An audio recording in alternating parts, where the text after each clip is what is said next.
A investigação da Polícia Federal, que foi autorizada pelo ministro Alexandre de Moraes, vem sendo alvo de questionamentos desde a semana passada. Além de diversas manifestações contrárias de ex-ministros do Supremo Tribunal Federal e de diversos juristas, a ação também foi condenada no mundo político. Deputados e senadores que não fazem parte da base do governo consideraram a deflagração da operação como arbitrária. A apuração realizada pela PF teve como alvo um grupo de empresários que teriam defendido um golpe de Estado no Brasil caso o ex-presidente Lula, do PT, vencesse as eleições de outubro. Além das buscas, Alexandre de Moraes também determinou o bloqueio das contas bancárias dos empresários, o bloqueio das contas dos investigados nas redes sociais, a tomada de depoimentos e a quebra de sigilo bancário dos envolvidos. O senador Eduardo Girão, do Podemos do Ceará, que se declara independente no Congresso, criticou a operação e a classificou como um exagero.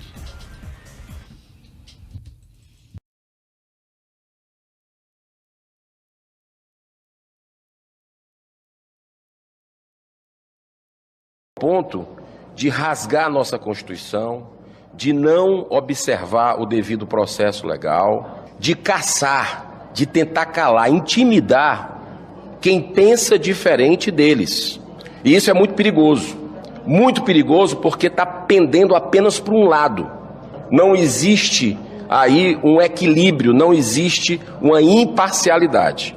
O que fizeram com os empreendedores foi algo absurdo. Isso é o quê? É um Estado policialesco que o Supremo, que um ministro do Supremo está fazendo, e os outros ministros do Supremo? Por que não se posicionam? A gente tem o direito de discordar do posicionamento de cada um. Se teve um que expressou sua opinião contra as instituições, isso não significa que são todos. E é isso, vai lá, quebra um. Cadê o processo para ver, para ouvir a pessoa? Eu acho isso estarrecedor. E para falar mais sobre essa reação entre os políticos, vamos falar com a Camila Andrade, que está lá em Brasília e está acompanhando esse caso. Camila, boa tarde para você, bem-vinda aqui ao RIC Notícias Opinião. Os senadores do Paraná já se manifestaram?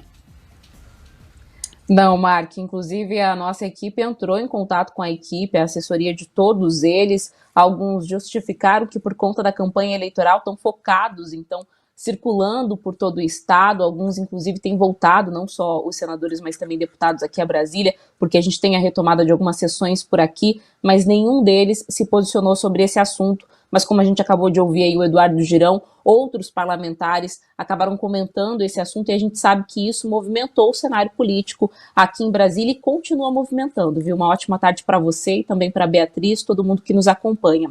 A gente tem uma novidade em relação a esse caso, é que hoje, agora há pouco, na verdade, o Alexandre de Moraes decidiu tornar público esse processo que estava em sigilo. Então, tanto o pedido que foi feito pela Polícia Federal para que essa operação pudesse ser feita, como também a decisão dele que permitiu que essa operação aí mirasse esses 8 empresários bolsonaristas que, dentro desse grupo de WhatsApp, teriam trocado essas mensagens com esse teor, inclusive, que pedia um golpe de Estado ou preferia um golpe de Estado, ao invés disso, o presidente Lula, ex-presidente, reassumindo a presidência caso ele fosse eleito nessas eleições de 2022. Eu vou ler aqui um trechinho do que disse essa decisão.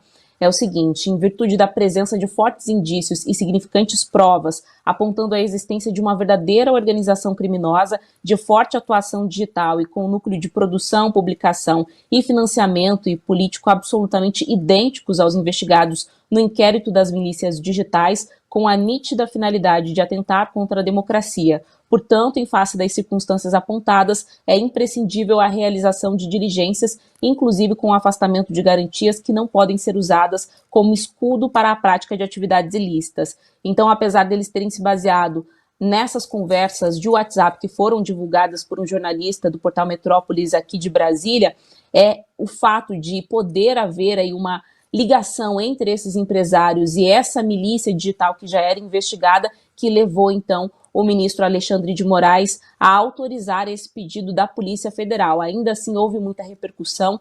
Vocês devem se lembrar que na semana passada a gente chegou a falar sobre aquele encontro do ministro Alexandre de Moraes com o ministro da Defesa, o Paulo Sérgio Nogueira, que inclusive numa entrevista o Bolsonaro disse que era um indicativo de que eles estavam numa situação de maior tranquilidade parecia haver o entendimento até que, enfim, entre o presidente e o ministro do Supremo Tribunal Federal, Alexandre de Moraes.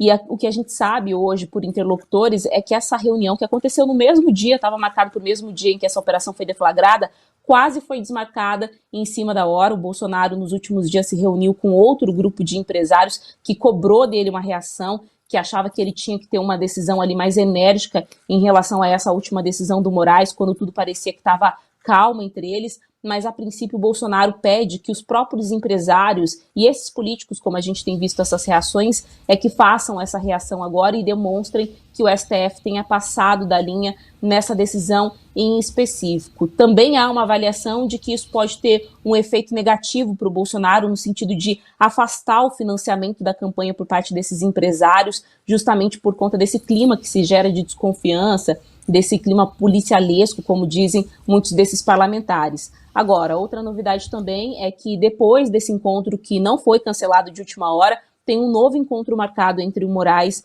e o Paulo Sérgio Nogueira, que deve acontecer nessa quarta-feira. Eles devem aprofundar essas discussões sobre esses últimos ajustes da confiabilidade da vistoria que é feita nessas urnas antes das eleições. É um ponto que ainda tem ali uma divergência entre Forças Armadas, portanto, o Ministério da Defesa e o Tribunal Superior Eleitoral. Eles pretendem avançar e, quem sabe, entrar num consenso para que a gente possa ter um apaziguamento dessa situação aí, dessa fogueira que a gente sempre comenta entre o Judiciário e o Executivo. Vamos acompanhar para ver quais serão os próximos passos e a solução para todo esse conflito. Vamos acompanhar, Camila. Infelizmente já está estourado o tempo, não podemos falar mais, mas tem uma missão aqui, uma missão dada pela audiência do Grupo RIC no Paraná. Conseguir a declaração dos nossos 3 senadores. Eles têm que falar o que pensam sobre o assunto. Estão se esquivando. Exato. E você é uma repórter muito tenaz, está tentando, mas eles não estão falando até o momento. Mas assim que tiver informações sobre isso, a audiência está sedenta para saber a opinião deles. Até a próxima, Camila. Vamos embora.